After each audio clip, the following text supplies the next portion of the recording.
오늘 말씀의 제목 한번 다시 따라해 보겠습니다. 내 믿음의 한계를 뛰어넘기. 내 믿음의 한계를 뛰어넘기. 네, 내 믿음의 한계를 뛰어넘기. 사실 제가 오늘 이 말씀을 준비하면서 기대하고 온 기대가 예상하고 온 부분이 있었는데 그 예상이 좀 빗나갔습니다. 오늘 사실은 그래야지 오늘 설교가 이렇게 물 흐르듯이 착착착 진행이 되는데 그 예상을 빗나가서 지금 여러분들이 앉아 계시기 때문에 제가 좀 당황스럽긴 하지만 그래도 한번 왜 그런지 한번 들어보시기 바랍니다. 네. 우리 사람들이 편하게 생각하고 느끼는 행동 방식들이 있잖아요. 그것을 우리는 습관이라고 얘기를 합니다. 습관이 된 것은 내가 편하게 느끼기 때문에 그렇습니다. 그것이 편하니까 내 삶에, 내 몸에, 내 그런 생활에 자리 잡은 행동의 방식들을 의미해요. 그래서 제가 뭘 예상했냐면 여러분은 맨날 똑같은 자리에 앉잖아요. 그래서 똑같은 자리에 앉을 것이다 하고 생각하면서 서두를 시작해야겠다 하고 설교를 준비하고 있는데 오늘 왜 다른 데 앉았어요 다들? 여기 한두 분이 일로 가고 막 절로 가고 지금 한 두세 가정이 자리를 바꿔가지고 당황스럽긴 하지만 뭐 여전히 비슷한 자리에 앉아 계시고 또 우리는 계속 비슷한 자리에 앉는 것이 편합니다. 교회에서 예배 드릴 때 다들 자기가 앉던 자리에 가서 대부분 앉잖아요. 어떤 분은 앞자리를 되게 고집하시는 분이 있어요. 마치 내 앞에 누가 앉아있으면 내게 올 은혜를 가로챈다고 생각해서 앞자리를 굳이 사수하면서 앉는 분들이 계십니다. 그런 분들이 대부분 교회의 열성 분자들이죠. 열심히 특심인 분들, 아멘 부대라고도 얘기를 하고 그래서 앞에 앉아서 열심히 아멘하시고 은혜를 그냥 받아먹는 목사님의 쉼이 펴도 그것을 은혜라고 생각하고 그냥 받아들이시는 분들 그런 분들이 계십니다. 좀 반대로 뒤에 앉아 계신 분도 계세요. 뒷자리를 정말 사수하고 계신 분들이 계십니다. 마치 누가 내 뒤통수를 쳐다보면 그것이 너무나 부담스럽고 불편한지 맨 뒤에 앉는 것을 선호하고 또 믿음이 너무 좋아서 예배 시간에 무슨 중요한 일이 생길 거야. 나가야 되는 일이 생길 거야. 라는 그런 확실한 믿음을 가지고 뒤에 앉아 계시다가 믿음대로 되는 사람들도 종종 있는 것 같습니다.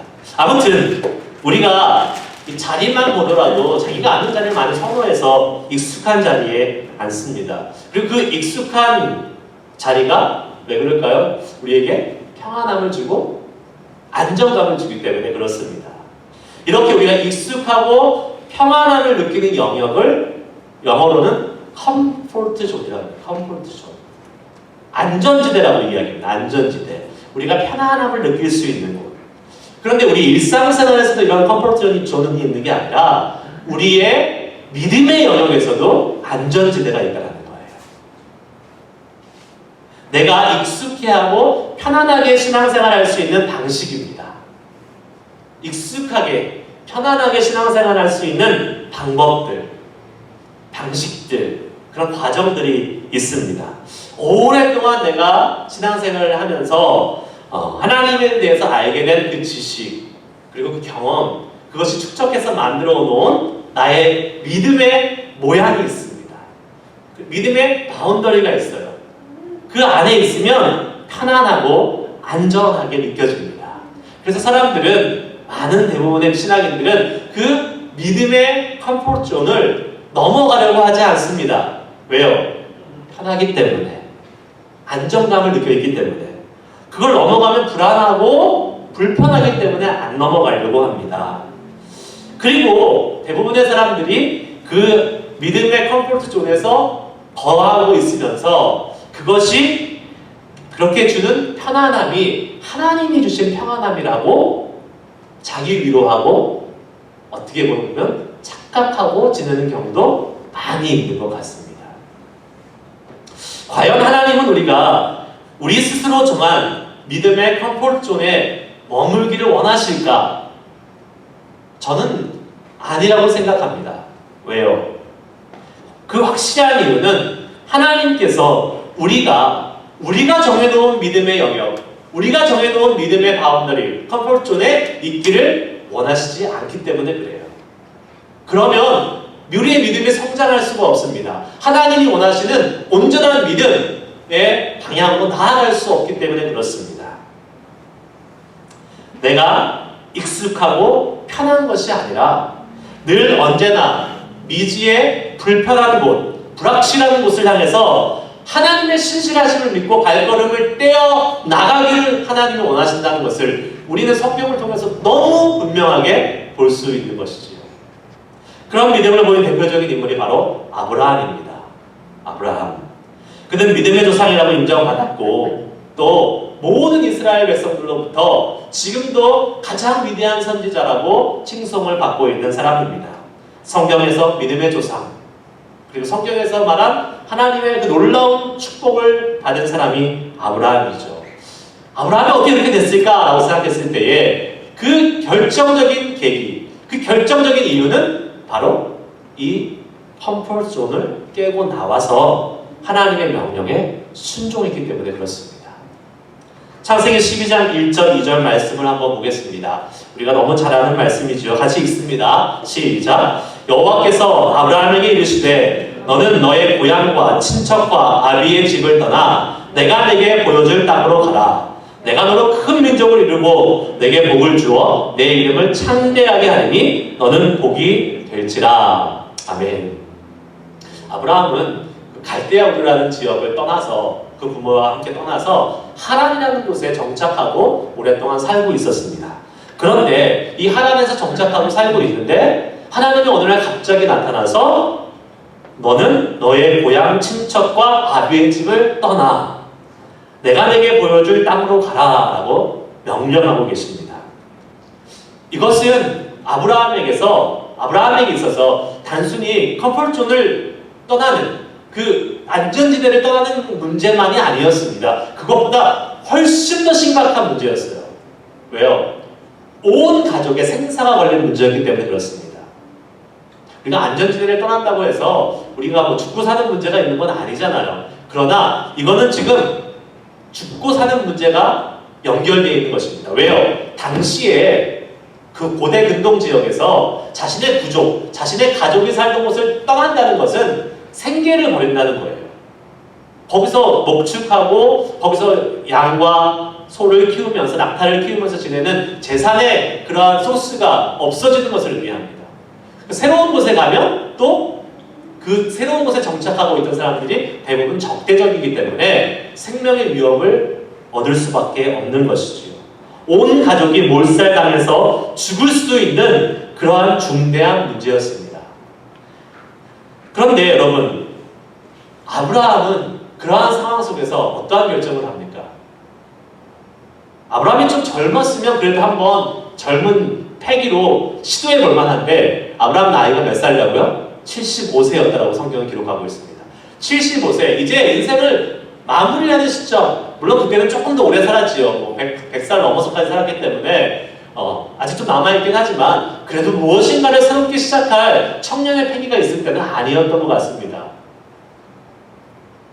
그런데 이 새로운 도전하기 부담스러운 나이에 하나님의 말씀의 명령에 순종해서 아브라함이 어떻게 했습니까? 창세기 12장 4절 말씀 같이 읽습니다. 시작. 이에 아브라함이 여호와의 말씀을 따라갔고 롯도 그와 함께 갔으며 아브라함이 하란을 떠날 때에 75세였더라.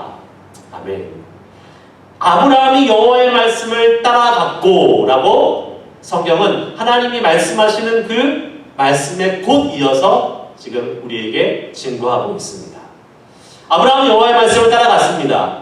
자신의 가지고 있던 지식, 경험, 삶의 방식, 나이 이것을 생각하면 절대로 떠날 수 없는 상황이었지만 하나님이 가라고 하는 미지의 곳, 그것이 어떤 곳인지도 몰라요. 내가 너에게 지시할 땅으로 가라, 보여줄 땅으로 가라라고 성경은 기록하고 있는데 지금 아브라함이 온전히 하나님을 신뢰하는 그 믿음 하나 가지고 이 모든 것을 깨고 가고 있는 것입니다.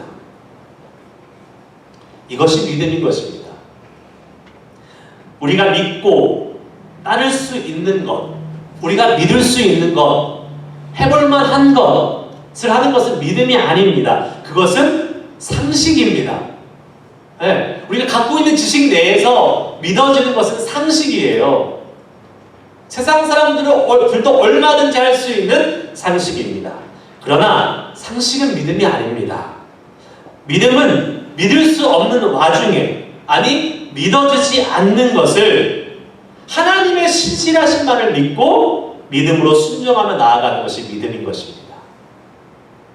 아브라함이 자신의 안전지대, 이 컴포트존을 떠나서 불완전한 미지의 세계로 나아가는 순종을 했기 때문에 수천 년이 지난 지금도 아브라함은 우리의 믿음의 조상이요, 아브라함은 우리가 따라가야 될 그 믿음의 롤모델로 지금까지도 우리에게 선한 영향력을 미치고 있고, 하나님의 약속, 바다의 모래와 같이, 해변의 모래와 같이, 하늘의 별과 같은 수많은 민족을 이루겠다고 자손의 축복을 주신 하나님의 그 약속을 이룰 수 있는 출발점이 되었던 것을 믿으시기를 축복합니다.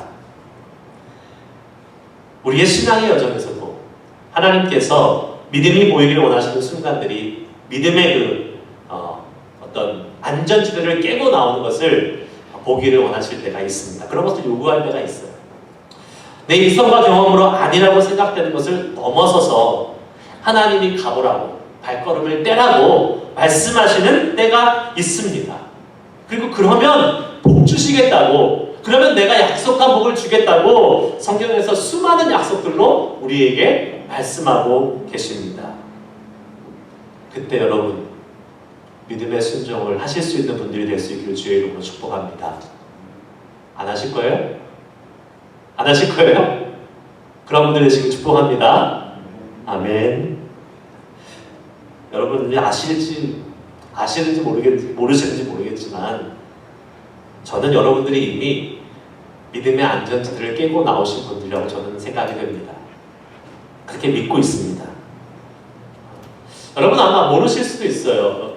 느끼지 못할 수도 있습니다. 여러분은 믿음의 안전지대를 깨고 나오신 분들이에요.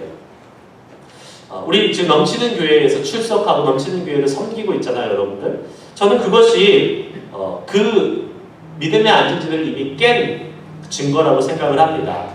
여기 지금 앉아 계신 대부분의 분들이 저희를 파송한 새누리 교회에서 개척될 때 함께 나왔던 분들입니다. 함께 우리가 사명을 가지고 비전을 가지고 나왔어요. 사실 저는 감사했지만 이해되지는 않았습니다. 왜요? 새누리교회에 있으면 모든 걸 누릴 수 있고, 잘 돼 있잖아요. 대형 교회에서 시스템 좋고, 교육부서 좋고, 모든 걸 누릴 수 있는, 잘 갖춰져 있는, 그렇게 편안하게 신앙생활을 할 수 있는 그것을 떠나서 주님의 부르심 앞에 순종하며 나온 사람들이 저와 여러분들입니다. 목사님, 저는 그런 생각 안 하고 나왔는데요. 그냥 나왔는데, 아무 생각 없이 나왔는데요. 이렇게 생각하시는 분도 있지만, 여러분은 그랬을 줄 몰라도 하나님의 계획 가운데 여러분은 여러분의 믿음의 안전지대를 깨고 나오신 분들이에요. 분명한 사실은 우리 교회가 개척되고 지금까지 오는 과정 가운데 하나님이 저와 여러분의 믿음을 인정하고 계시다는 사실입니다. 그리고 그 부르심에 순종해서 나온 우리들에게 귀한 은혜와 복을 이미 주고 계세요. 아니, 이미 우리가 누리고 있다라니까요. 제가 한번 이야기해 볼까요? 눈에 보이는 것을 제가 먼저 이야기해 볼게요.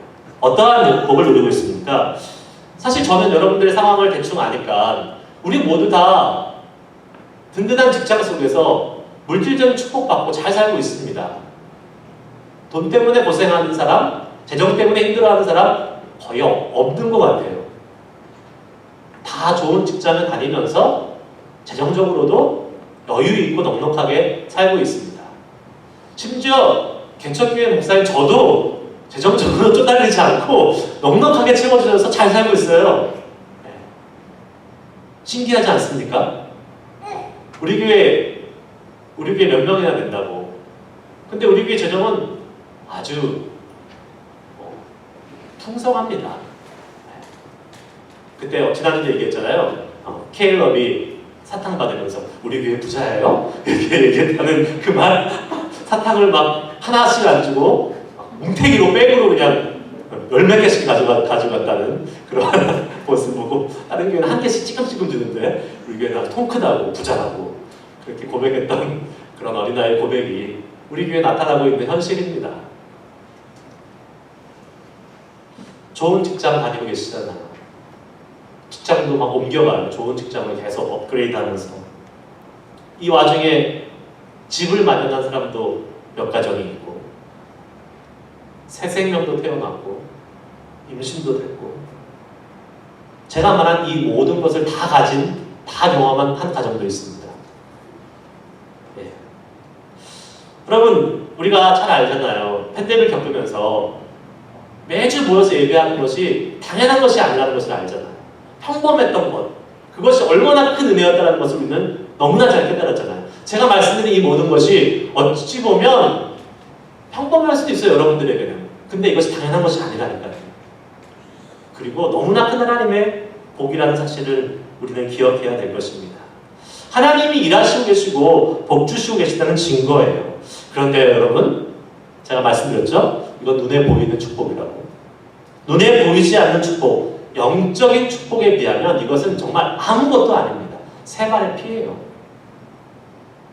여러분 혹시 그 영적인 복이 무엇인지 모르시고 아니면 상상이 안 가는 분들이 계실 수 있으니까 아마 가늠하지 못하실 텐데 여러분 하나님께서 우리에게 주실 영적인 복은 이 물질적인 복과는 비교되지 않을 수 없는 그 가치와 값어치에 있어서는 정말로 뭐랄까 말도 안 되게 훨씬 더 크고 놀라우신 복이 우리에게 준비되어 있다는 사실입니다.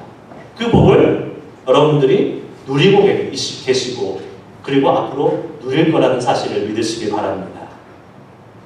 하나님의 영적인 복을 주기 시작하시면요 주체할 수 없을 정도로 강력한 부흥과 그 영적인 체험을 하게 되는데 그 놀라운 경험을 우리가 우리 교회를 통해서 역사하신 하나님의 그 인도하시는 분에서 누리게 될 줄 믿습니다. 아멘. 아멘 하시는 분에게만 이루어질 줄 믿습니다. 그래도 아멘 안 하실 거예요?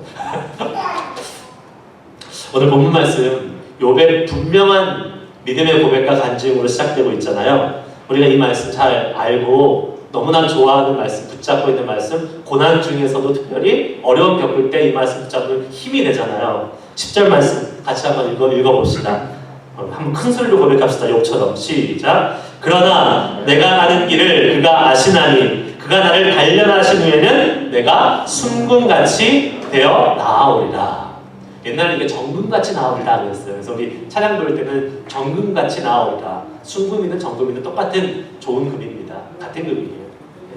이 욥의 엄청난 믿음의 고백, 이것은 세 가지로 요약될 수 있는데요. 첫째 한번 따라 하실까요? 우리의 길을 한번 따라 하실래요? 우리의 길을 하나님이 아신다. 네. 이게 첫 번째 욥의 믿음의 고백입니다. 우리의 고백을 하나님이 아신다는 믿음이에요. 한국의 그 가요 중에서 여러분 하숙생이라는 가요 혹시 아세요? 모르세요? 가요도 저만 들으니까 여러분들은 찬양만 들으시고 저는 이제 가요도 듣고 세상 노래도 듣고 하니까 불러드릴까요? 인생은 나그네 길 어디서 왔다가 어디로 가는가. 모르세요? 진짜 모르세요?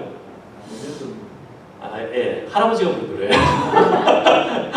예, 되게 오래된 노래인데 저랑 여러분 세대 차이가 이렇게 안 나는데 이럴 때 조금 느낍니다. 인생은 나그네 길 어디서 왔다가 어디로 가는가. 인생의 길이라고 얘기하고 있는데 그 가끔 세상의 노래를 보면 성경에서 영감을 받은 노래들이 많은 것 같아요. 오늘 말씀도 내가 가는 길, 인생을 길이라고 얘기했는데 이 노래도 길이라고 얘기하잖아요. 근데 세상은 어디서 왔다가 어디로 가는지 모르는 미지의 길이라고 이야기를 해요. 미지의 인생의 길이라고 얘기합니다. 근데 우리 크리스찬들은 압니다. 우리 인생이 어디서 와서 어디로 가는지는 알아요. 하나님으로부터 와서 하나님께 돌아간다는 걸 알지요. 그런데 인생을 살아가는 동안은 몰라.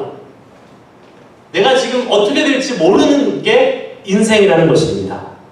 당장 한 시간 뒤에 일어날 수 있는 일도 장담할 수 없는 것이 우리의 인생이기 때문에 우리는 겸손하게 하나님의 인도하심을 구하고 절대 주님보다 앞서가지 않아야 된다는 사실을 우리는 다시 한번 인정해야 될 것입니다.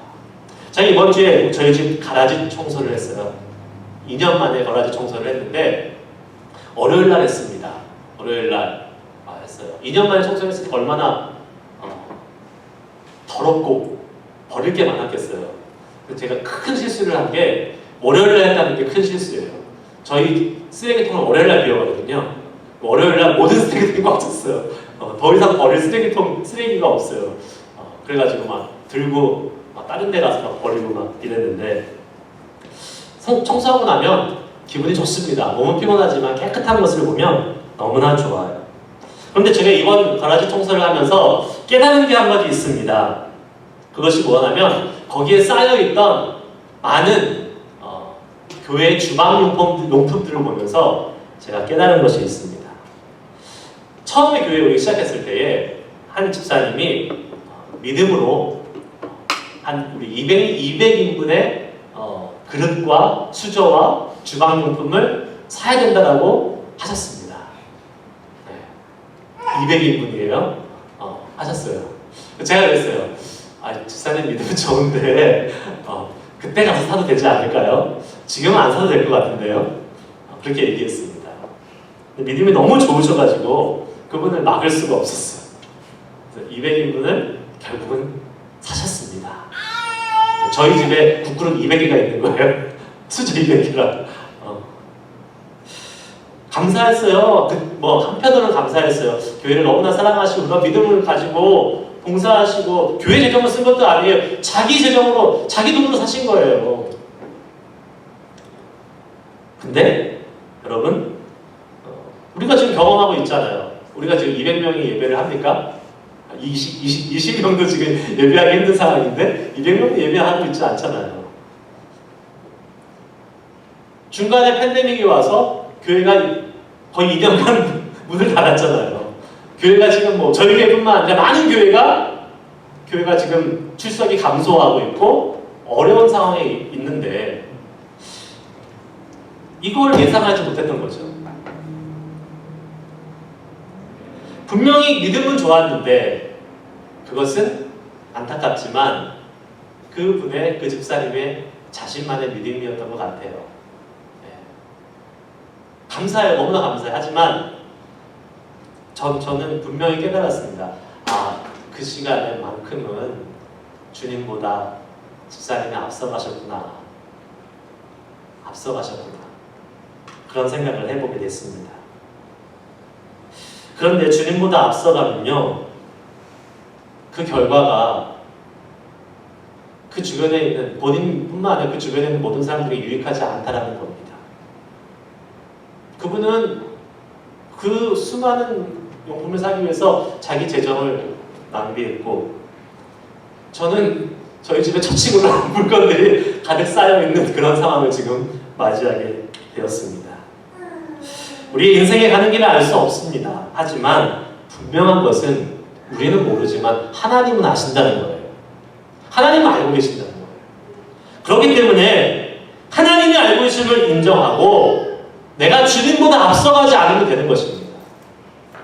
매 순간순간마다 주님의 인도하심을 따라가면 되는 거예요. 미리 앞서서 나의 생각과 나의 믿음으로 하나님이 하실 일을 단정 짓지 말고 순간순간 하나님 앞에 민감하게 그 길을 인도하시는 분은 여호와시니 그 주님 앞에 말씀으로 인도함 받고 나아갈 수 있는 우리 모두가 될 수 있기를 축복합니다. 욥의 두 번째 믿음의 고백은 한번 따라갈까요? 고난이 필요하다는 것입니다. 고난이 필요하다는 것. 10절 말씀에 이런 말씀이 나와요. 그가 나를 단련하신 후에 그리고 순금과 같이 되어 나아오리라. 그러니까 우리는 이 말씀을 읽을 때 항상 포커스가 뒤에 있어요. 정과 같이, 순금과 같이 좋은 것이 되어서 하나님이 나를 영광스럽게 할 것이다 하게 맞춰 있는데 거기에 전제 조건이 있습니다. 뭐예요? 그가 나를 단련하신 후에, 연단하시고 고난을 겪게 하신 후에, 믿음을 단련하신 후에 하나님이 순금과 같이 된다고 말씀하시고 계세요. 그거는 성경이 우리에게 증거해주고 있어요. 성경에서 나오는 많은 수많은 인물들이나 아니면 우리 시대를 살아가는 동시대를 살아가는 많은 영향력 있는 크리스찬들을 볼 때에요. 모두 다 고난과 어려움, 하나님이 연단하고 단련하신 시간을 다 겪었던 사람이라는 것을 우리는 너무나 동일하게 보고 느낄 수 있는 것입니다. 한국 교회에 부흥의 시대를 이끌었던 목사님들이 계세요. 지금은 다 돌아가셨어요. 몇 주 전에 여의도 순복음교회 조용기 목사님 돌아가셨잖아요. 조용기 목사님, 온누리 교회 하영조 목사님, 사랑의 교회 옥하는 목사님, 이렇게 한국 교회에 큰 이정표를 세웠던, 목회를 하시고 또 선한 영향을 끼쳤던 그런 목사님들 다 돌아가셨습니다. 그런데요, 이분의 일생을 볼 때에 공통점이 한 가지가 있습니다. 그래서 뭔지 아세요? 조용기 목사님은 17살 때 폐결핵에 걸립니다. 폐결핵에 걸려서 사형 선고를 받아요. 그래서 병원에서 막 사경을 헤매다가 예수님이 그것을 병을 고쳐주심으로 인해서 목회에 헌신하게 됩니다. 목사로서. 옥하는 목사님도 20대 중반에 폐결핵에 걸려서 2년 동안 투병을 하셨다고 합니다. 하영조 목사님도 대학생 시절에 폐병에 걸려서 2년 동안 투병 생활을 했습니다. 그래서 우리 신학교 때 이런 우스갯소리가 있어요. 목회 잘하고 싶고 큰 교회 목회하고 싶으면 폐병을 꼭 걸려야 된다. 그것을 통과해야지만이 큰 교회로 가는 지름길이다 라고 저희들끼리 이렇게 얘기하면서 그때 신학생들 중에서 영양실조가 있어서 폐병을 앓았던 분들이 큰 위로를 삼고 하나님의 용기를 얻었던 그런 우스갯소리가 있었습니다. 폐병에 걸려야 목회를 잘하는 것은 아닙니다. 그러나 중요한 것은 이 분들이 적게는 몇 개월에서 많게는 2년, 3년 동안 이 죽음의 생사를 오가는 그러한 병, 지금은 폐병이 쉽게 낫지만 옛날에는 죽을 병이었어요. 폐결에 걸리면. 그 상황 속에서 고난을 통해서 우리가 얼마나 주님이 필요한 존재인지, 고난을 통해서 우리 주님이 얼마나 나를 사랑하시는지 철저히 깨달을 수 있고 또 그 고난을 겪고 있는 사람들의 아픔을 공감할 수 있는 은혜를 주시면서 목회했기 때문에 이분들이 하나님께 크게 쓰임받을 수 있는 한국교회에 이종표를 세웠던 그러한 목사님들이 되시지 않았나 라는 생각을 해볼 수 있습니다. 여러분, 고난의 시간을 겪고 있다는 것은 하나님이 일하시고 계시다는 증거예요. 믿으십니까? 네. 힘들고 어려운 일이 있잖아요. 불편하고 복잡하고 여러 가지 생각할 것이 많고 근데 해결은 안 되고 그러면 지금 하나님이 나를 연단하시면서 일하시고 계시구나 라고 생각하시면 마음 편합니다. 왜 이런 일이 벌어졌을까 고민해봤자 답이 없어요. 하나님의 주권을 맡기고 인정하고 맡기면 되는 것입니다. 그 가운데 딱 한 가지만 기억하면 됩니다. 주님께서 고난을 이기게 하실 힘을 주시고 그리고 이기게 하실 거라는 그 믿음 한 가지만 갖고 있으면 되는 것을 믿으시기 바랍니다. 고린도전서 10장 13절 말씀 같이 함께 주님의 약속을 읽겠습니다. 시작. 사람이 감당할 시험 밖에는 너희에게 당할 것이 없나니 오직 하나님을 믿부사 너희가 감당치 못할 시험 당함을 허락하지 않으시고 시험 당할 즈음에 또한 피할 길을 내사 너희로 능히 감당하게 하시느니라. 아멘. 이 약속의 말씀을 믿으십니까? 아멘. 그러면 시험 당할 때 힘들죠.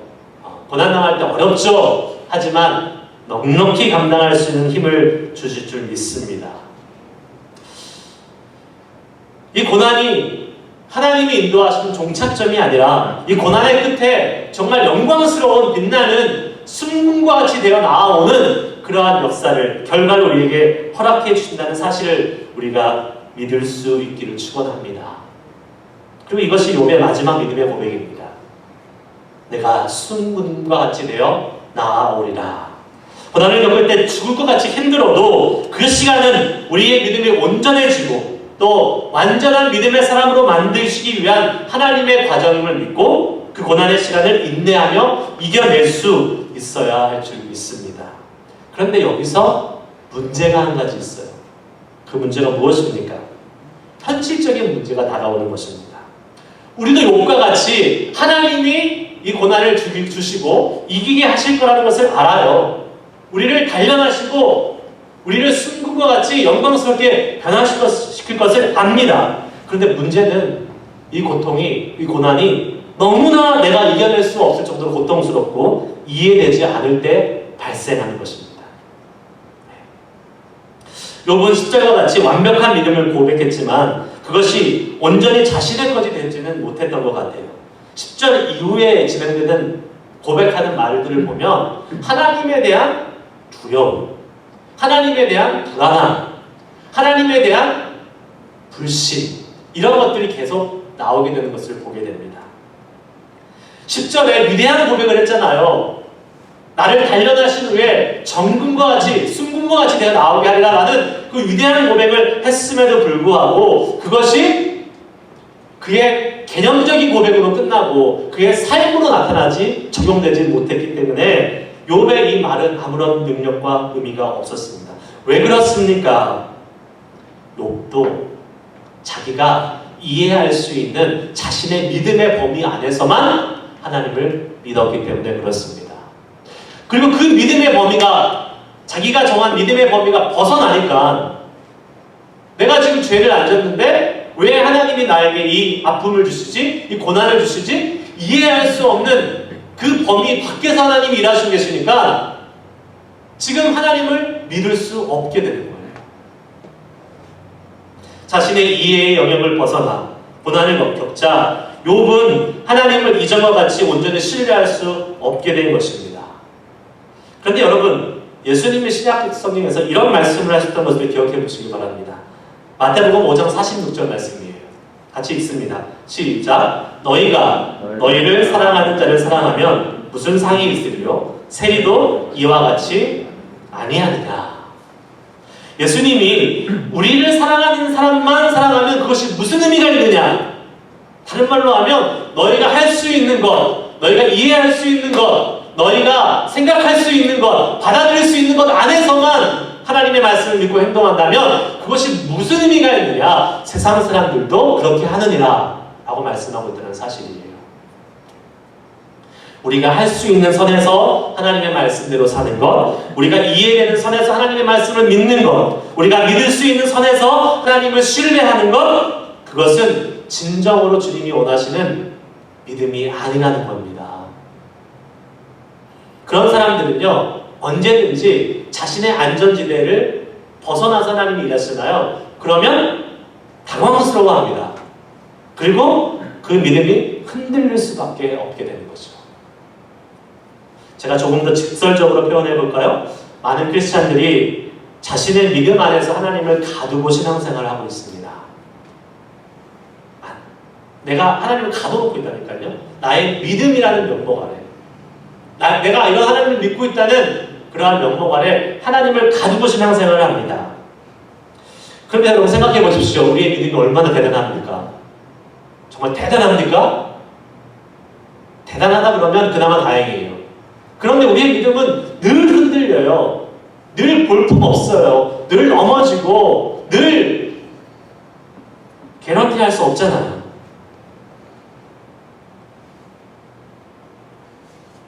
여러분, 우리의 믿음이 너무 쉽게 흔들리고 무너지지 않습니까? 그것이 무엇을 의미합니까? 다시 한번 말합니다. 우리가 믿을 수 있는 영역에서만 하나님을 인정하고 있기 때문에 그렇습니다. 우리가 믿는 믿음의 영역 밖에서 하나님이 일하시면 우리는 믿지 못하고 당황해하고 불안해서 어쩔 줄 몰라요. 때로는 하나님께 실망도 하고 짜증도 부리고 하나님을 협박을 해서 빨리 내가 아는 하나님을 돌아오라고, 빨리 내 이 안전지대로 돌아오라고 하나님께 막 협박하고 요구합니다. 욥이 그랬어요. 16절에 이렇게 욥이 고백합니다. 하나님이 나의 마음을 약하게 하시며 전능자가 나를 두렵게 하셨다. 실컷 앞에서 하나님을 믿는다고 고백했는데 자신의 지금 상황을 보니까 하나님이 나의 마음을 약하게 하시는 분, 전능하신데 하지만 나를 두렵게 하시는 분이다 라고 지금 고백하고 있는 것입니다. 위대한 믿음의 고백은 온데간데 없고 다시 이해할 수 없는 현실 앞에서 하나님에 대한 오해와 두려움으로 불안에 떨고 있는 욥의 모습을 보는 것이지요. 이것이 우리의 현실입니다. 우리가 욥과 같지 않다고 누가 장담할 수 있겠습니까? 우리의 믿음 안에 하나님을 가둬두고 있다가 그것을 뛰어넘어서 정말 하나님이 하나님답게 일하시려고 할 때에 그 더 크고 위대하신 정말 하나님의 일을 하나님이 시작하시면 안 된다고, 그건 아니라고 이야기하고 있지 않냐는 것이, 우리가 정한 믿음의 경계에서만 하나님을 믿어서는 욥과 같이 흔들릴 수밖에 없습니다. 그 경계를 깨트리고 나와야 합니다.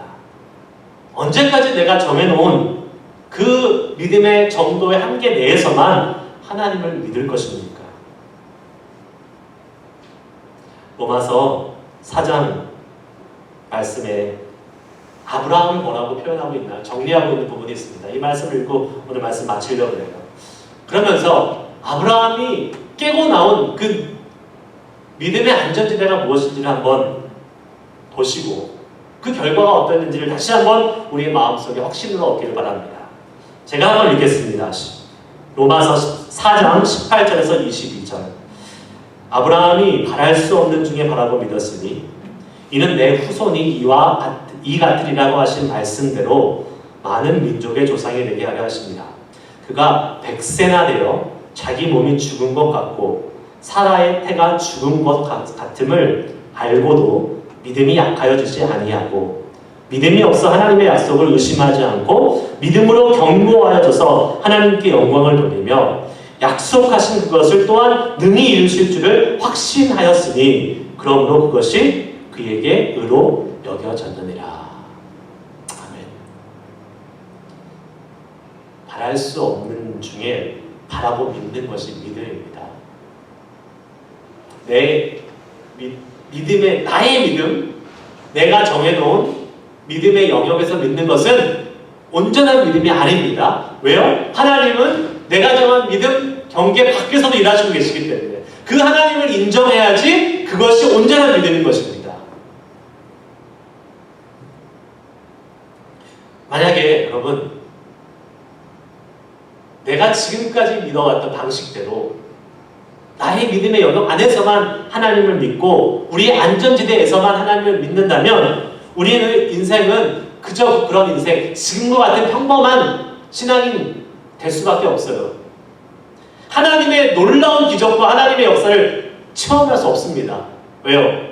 내 수준에서만 하나님이 일하시도록 가둬뒀기 때문에 그렇습니다. 제가 지난주도 말씀드렸잖아요. 우리가 기왕 예배 드리는 것, 이 예배를 통해서 하나님의 은혜와 하나님의 살아계심을 경험하죠. 좀 마찬가지입니다. 우리 기왕 신앙생활하는 것, 기왕 예수 믿고 기왕 우리 일생 주님을 섬기며 나아가는데 그냥 그저 그런 평범한 사람 되지 말고 평범한 성도 되지 말고 하나님께 귀히 쓰임 받는 하나님의 은혜와 기적들을 체험하는 그러한 믿음의 사람이 되어야 되지 않겠습니까? 그런 사람 되고 싶지 않습니까, 여러분?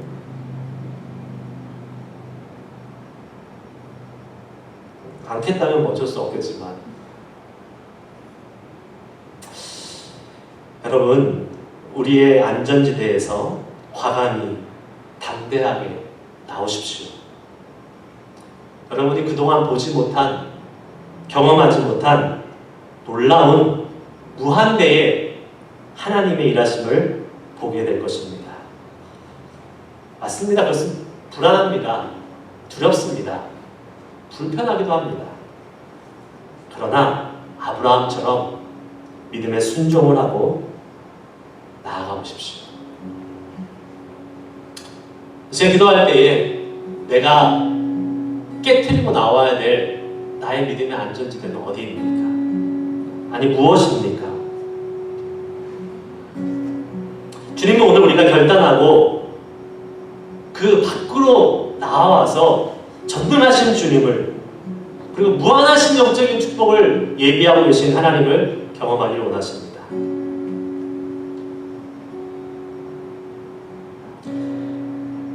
이 말 잘 들으세요. 하나님이 일하신 환경과 상황을 보고 믿지 말고 그 환경과 상황을 다스리시고 주관하시는 하나님을 믿으시기 바랍니다. 그게 믿음이에요. 아까 말씀드렸죠. 여기에 즉 200명이 없어도 괜찮아요. 왜요? 우리의 믿음은 여기에 사람이 있는 것, 하나님이 일하신 환경을 보고 믿는 것이 아니라 하나님을 믿는 것이기 때문에 그렇습니다. 여러분, 우리가 하나님이 일하셨던 결과, 환경, 상황을 보고 여태까지 그 하나님을 믿었다면, 그것을 믿었다면 이제는 그 넘어서 그것을 주관하시고 다스리시는 무한하신, 전능하신 하나님을 믿는 믿음이 우리에게 있기를 주의 이름으로 소망하며 축복합니다. 내 믿음의 한계를 뛰어넘어 전능하신 무한대로 일하시는 그 하나님을 다 같이 경험하고 누리시는 저와 여러분 될 수 있기를 주의 이름으로 축복합니다. 기도하시겠습니다.